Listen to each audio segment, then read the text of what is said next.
get by. It resides between my eyes. Walked through the fire, came out better on the other side.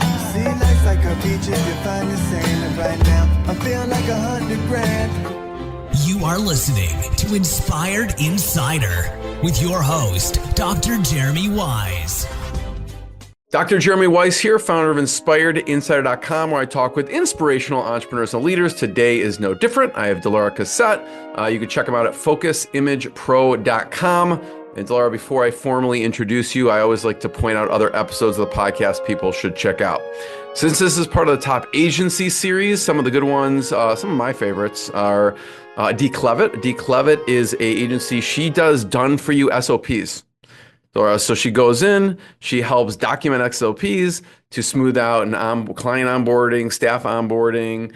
She's really good. We geeked out on our favorite software and productivity tools on that episode. It was a really good one. Another good one was Todd Taskey. Todd Taskey has the Second Bite podcast, and he helps pair private equity with agencies. He helps sell agencies. And Second Bite, because sometimes the agency owner makes more on the second bite than they do on the first when the private equity sells again. It was a really good episode on the business space, M&A, valuation, and the agency space as well.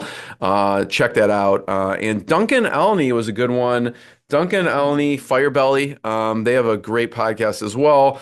Duncan, and we're going to talk about niching, Dilara, of course. They specialize in food and beverage companies, and they do social media marketing for food and beverage companies. And we're going to talk about niching, the importance of niching on this as well. Check that one out with Duncan Elney. And this episode is brought to you by Rise 25. Rise 25, we help businesses give to and connect to their dream relationships and partnerships. How do we do that? We do that by helping you run your podcast. We're an easy button for a company to launch and run a podcast. And we do the strategy, the accountability, and the full execution. So Dilara, we call ourselves the magic elves that run in the background to make it look easy for the hosts. They can create amazing content, create amazing relationships, and most importantly, run their business. You know, for me, the number one thing in my life is relationships. I'm always looking at ways to give to my best relationships, and I have found no better way over the past decade to profile the people and companies I most admire and share with the world what they're working on. So if you thought about podcasting, you should. If you have questions, you can go to rise25.com or email us at support@rise25.com. I'm excited to introduce Dilara Cossette. She's the founder of Focus Image Pro. They're a boutique demand generation agency specializing in solutions for HR tech companies. They offer fractional demand generation services. That includes paid ads, design, landing page optimization, SEO, and much, much more. And Dilara, thanks for joining me. Thanks for having me. I'd love for you to just start off and tell people about Focus Image Pro and what you do. As you do that, there is a video portion for people. I'm going to pull up their website and we're going to poke around as she's talking. So Dilara, tell us about Focus Image Pro. Absolutely. And thank you so much for the intro. Basically, we are a boutique demand generation agency, and we work exclusively with HR tech companies. And the reason why, going back to your point about niching down, we niched down recently to HR tech because HR is very close to my heart. I used to work in HR, for HR, and now with HR tech companies. And I'm very passionate about everything related to workplace culture, employee engagement, satisfaction, performance, you name it. And I truly believe that for someone running a demand generation agency, you have to believe in demand gen, but you also have to be passionate about the industry. So that's the reason, that's where we are. I started my company a few years ago. Now we're a team of 7 people. I'm very proud of the culture that we're building. And it's, it's a roller coaster, I would say. Entrepreneurship, definitely. It's ups and downs all the time, but it's paid out at the end of the day. Talk about the decision. We'll go back a little bit, but when you first started the company, talk about the decision and journey to niching. Right now, obviously, you're in HR, you're focused on HR tech. When you first started, talk about that thought process of niching, or what were the companies you were serving then? Yeah, it's a very good question. So when I started, it was always as a side gig. So I used to work all my life in B2B SaaS organizations. I had a little bit of experience with HR, a little bit experience working in an agency as well.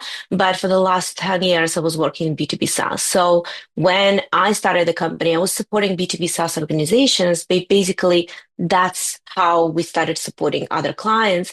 And when I fully shifted from full-time job to running 100% my agency, that's where the focus already. So a few clients that we have, they were all in B2B SaaS. And then we were growing and scaling, we were focusing in B2B SaaS. But when people say B2B SaaS is niche down, it's still think very vague. And there's a lot of companies, agencies, fractional folks that they really focus on B2B SaaS. So I really wanted to go even further and niching like triple niching. So that's the reason how we wanted to go after HR tech. And I think like it's helpful for clients because we have experience and we have an expertise in the specific industry and we kind of like talk the same language. And it also helpful to hire people with the HR background. So it's kind of like a win-win. Yes, the Tom is smaller, that's for sure, but the conversations are more meaningful. I mean, that's basically the way how I see the things. I might be wrong or right. Let's chat in a few years to see if that was the right decision. But yeah, that's in a nutshell.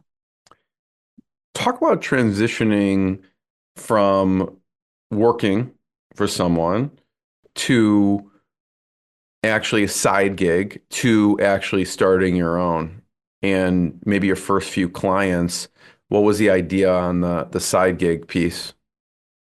I consider myself very lucky. The company I was working full time, they supported me in my career growth. And when we had this conversation with my manager, we realized and I liked his approach that career path, it's not really within one company. It's like my career path. And they supported me and became my first client, official, the big client. And that was this transition. To be honest with you, I'm very lucky. It was a very smooth transition. So I woke up and I started like fully transition this year. So I woke up the beginning of the month, January, and nothing really changed, just the contract base. And then I started growing and scaling, but it helped me a lot to set up the processes at the same time. We revamped the website. We made so many changes. I started hiring people, like getting partnership referrals. So that helped me really to stabilize the processes before I shifted also from fractional to demand generation. That's what happened somewhere in May. I was supporting a lot of clients on a fractional basis, but then when we started growing, I realized that it doesn't make sense for people being fractional. You can't have a team. So that's where I had to make a decision, and that's where we transition again to the agency model. What was the role at the company? Your role at the Oh, company? it was demand gen. So it was a demand generation, and I've been working in demand gen for the last 5, 6 years. Before it was more digital marketing side, more heavily focused on lead gen. And when we started looking at the way how people convert, how you create a demand, how brand awareness is important, I always advocate for creating the demand and capturing the demand after because it will cost you way less when you try to convert people who are already aware of your brand. Talk about demand gen to you. What does that mean? Because I know I've heard various people have different thoughts on it. And this is so true. When you ask people, what is demand gen, even marketer folks, fractional CMOs, they will have their own definition. I would say it's brand awareness. It's a new term of brand awareness, but brand awareness can be social media. It can be advocacy. It's pretty much the same. But with the demand gen, the difference is you're not only focusing on brand awareness, you also just move people through the funnel. Basically, it's how to create a demand, convert it, and then to capture it. So when you move the buyers through this funnel by educating, sharing your knowledge, giving before even asking something like, for a demo or for a call, they will know where to come and how to convert when they're ready to buy or explore your solution. If we're talking about the B2B SaaS. Because there's a lot, Laura, and you mentioned a few things that goes into demand generation, even just the creating, converting, capture. Each one of those, just creating, like each one of those has a laundry list of things under that. So when you were working with these companies as a fractional piece, were you executing on all these things, or were you advising their team on all the things that they need to do?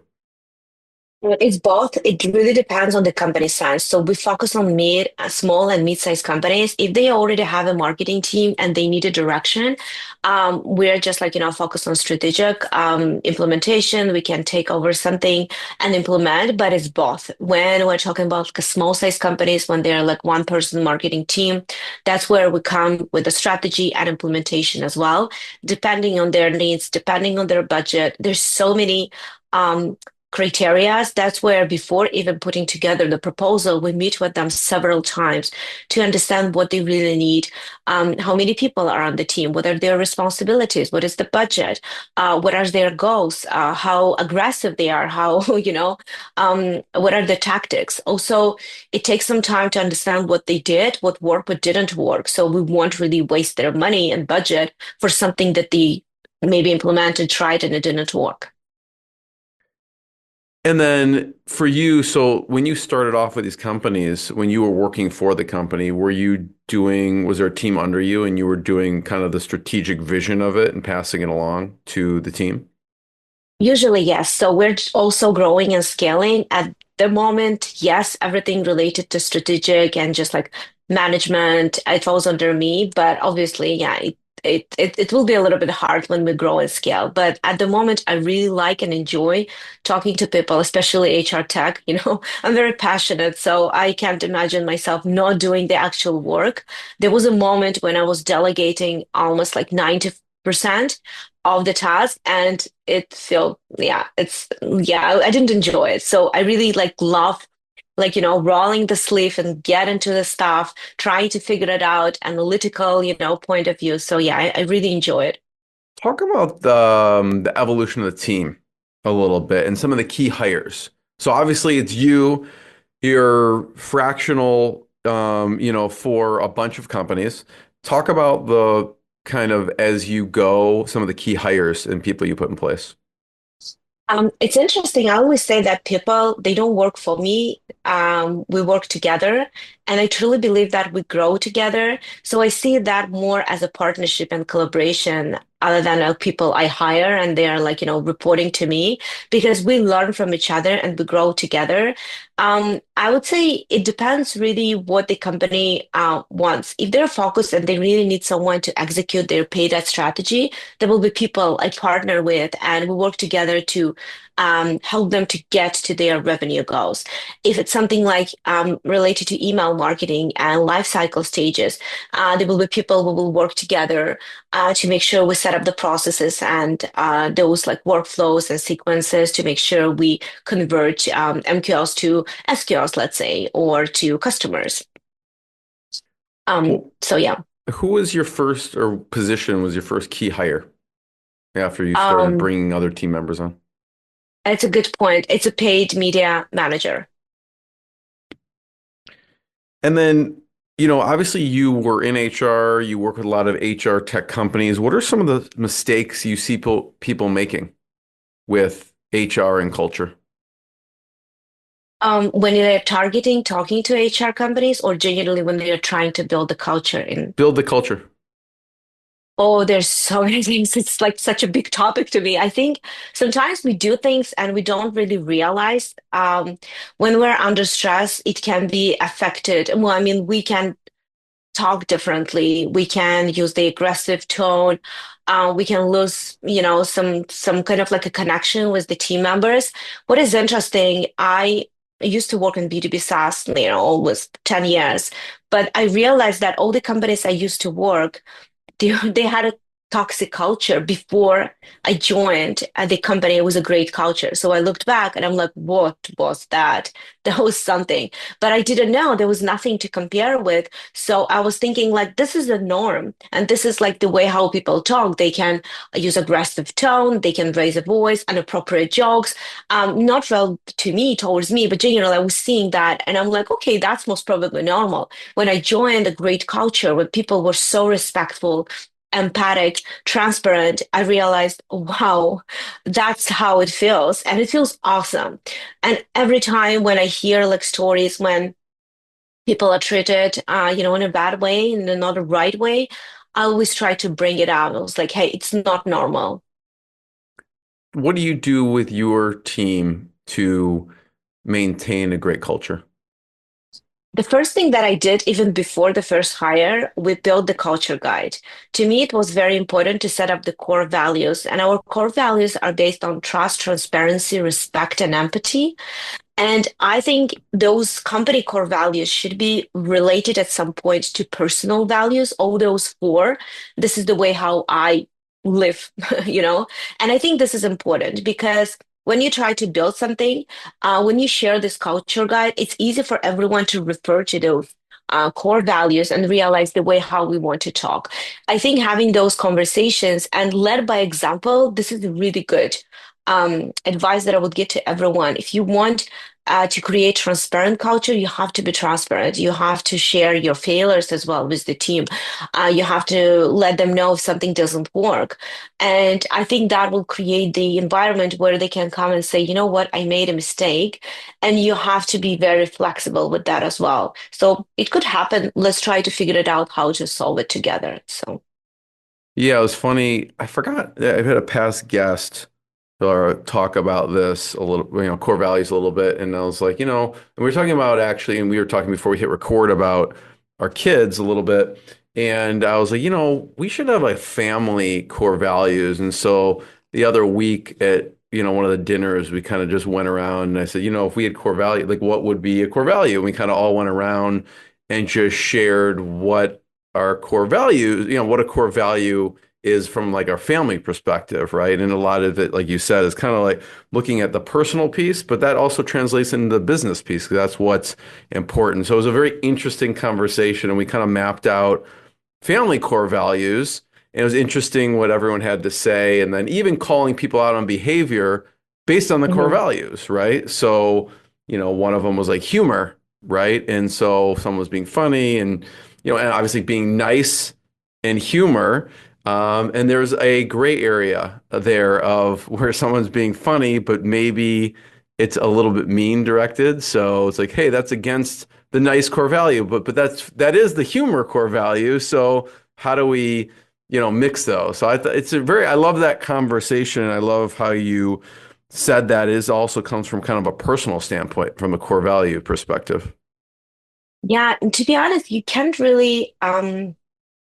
practice what you preach if you don't truly believe in what you're trying to just like, build at the company. So they have to be related to your personal value.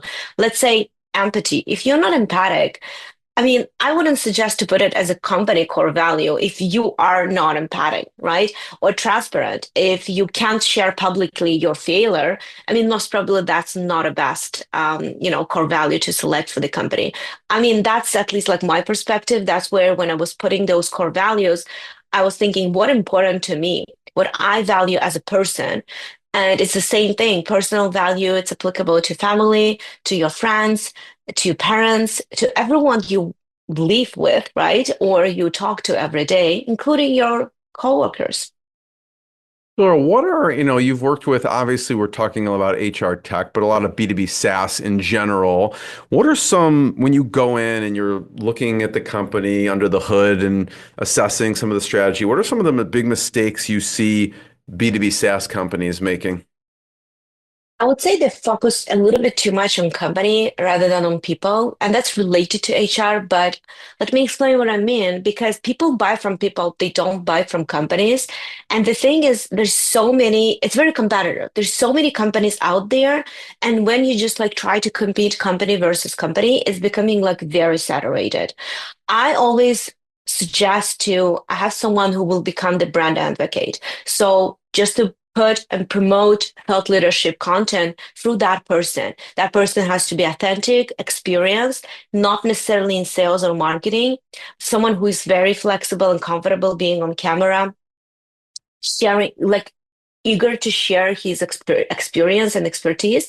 And in that case, when people just like focus and help that person to be like in front of the audience, that will have way better. And based on our experience in A/B testing, it's like 10 times more engagement and impression when exactly the same post is boosted from the company page versus the personal. post. So I would say people too much focus on brand, on promoting the brand, trying to get quick wins, which I get it when especially you are in early stage and like a seed series A or just bootstrap, you really want to get quick wins, but it's getting more and more difficult because it's saturated, the cost per lead becoming extremely expensive, but it's when people try to shift from lead gen to demand gen, this is where they see success, but it's a very long game. So you have to be ready to that. I want to highlight and understand a little bit more on what you do, but through some companies you worked with. And it could be any one of your ones that stick out. For me, Kudos seems like a really cool platform and company that you worked with. I don't know if you want to talk a little bit about what you did with Kudos and what they do. Oh, yeah, absolutely. It's employee recognition and reward software, and it helps companies to improve the performance and also decrease the turnover ratio as well. And we were using Kudos at Kudos, and I saw really significant improvement in collaboration with team members. And when people can just like recognize and publicly recognize you for the project that you've worked together for, some help, right? And it's incredible how you feel after that. It's something very hard to describe if you never use such type of platform, but the way how you feel is just like, to the moon and back. And it's peer-to-peer recognition, could be manager to employee. So it's really like very different type of the recognition that you can give to your coworkers, but it's amazing how you can just like publicly share. And I think appreciation is important, especially in the remote world. Before, when people was just passing and say like, "Hey, buddy, great job," and everyone was hearing because we were in the open space. Now we're just like, our bubbles. Sometimes people just don't know what their colleagues are working on. And I think this creates the appreciation, recognition, but also awareness of what people do and their hard work they are, spending like 8, 10 hours per day to just like contribute to. So, yeah. What kind of things did you do and work with Kudos? Oh, it was demand generation. So I was supporting their demand generation initiatives. And I think going back to the demand gen, it's important to explain if someone never heard about employee recognition rewards, it's becoming very popular term, but it's important to increase the awareness of the company and the importance. So it has to be related to the pain point of your target audience. Let's say mainly we're targeting HR leaders. And for them, turnover ratio is a big thing. And what's happening right now, like job market is really like changing, I would say like every month. So I know someone who just like went on a mat leave, came back 9 months ago, and she was like, I just like came back to a completely different job market. So I have to figure it out the way how it works now because it's shifting and changing, especially with people deciding to be fractional. There's so many fractional folks out there. I think turnover ratio is a big thing. So when you try to increase brand awareness or create the demand, you have to always think about like what is the pain point of person you're trying to reach out to, what they're struggling with every single day. When you link this two and increase the demand gen, then the conversion is way easier. Got it. Dilara, I have one last question. Before I ask it, I just want to thank you for sharing some of the journey lessons, knowledge, and encourage people to check out focusimagepro.com to learn more. And if you've watched the video, you saw we pulled it up on the page here. My last question is, I'd love to hear your favorite tools, software, resources. It could be your tech stack that you use. What are some of your favorite? It could be an app, whatever, software tools or apps that you like as a person or company. Great question. I would say for the last 10 years, I keep on saying HubSpot. HubSpot should pay me like a referral. I'm kidding. It's just like I'm a huge fan of the tool. I think they're great in terms of the customer support about the product. They're always evolving. We are actually their official service provider. So for me, it was like, really honor to get into the platform and just like, into this partnership because I'm advocating. And this is a great example actually of demand gen. So when you create the amazing support, amazing opportunity, so people using your app or your platform, they become brand advocates. So exactly what I I did right now with kudos, what I did like for HubSpot, because when you use something and you kind of like enjoy and see the value, you will definitely share and spread the word out there. I think this is a very organic demand gen without even paying any single penny for that. And I think this is important nowadays when we see like when we scroll LinkedIn or like any other social media, the feed is like flooded with paid ads, right? And how one company is not different from another. When someone is sharing their feedback, it's priceless. And then anything on the project management front or communication team front that you like to use? We use Trello internally. I like the tool. It's very easy to use. UX UI is very simple, straightforward, and we love it. I used to use different tools similar, but I mean, we ended up with Trello, and I'm happy with that. And then from a communication, do you use any tools with the team to communicate? We use Slack. So we are in Google Workplace. We use Slack. We use Trello. Yeah, that's basically our core set of the softwares that we use internally. And obviously, when the client, our partners, they use their own instances, we always want to be part of their CRM. We always want to be part of their communication channel because we truly believe that the way how we work is like extended part of your team. You have to communicate with them. I don't think like sending emails and then just getting response within 48 hours is the way to communicate. So we always ask access to their instances as well. So obviously if they're on ClickUp, if they're using Asana, we will be there as well. So we know all the tools. It's just internally we might have different tools. Love it. So I want to be the first one to thank you. Everyone check out focusimagepro.com to learn more and more episodes of the podcast. And we'll see everyone next time. Dilara, thanks so much. Thank you so much. Great questions. What I got, you can't buy. It resides between my eyes. Walked through the fire, came out better on the other side. See, life's like a beach if you find the sailing right now. I'm feeling like 100 grand.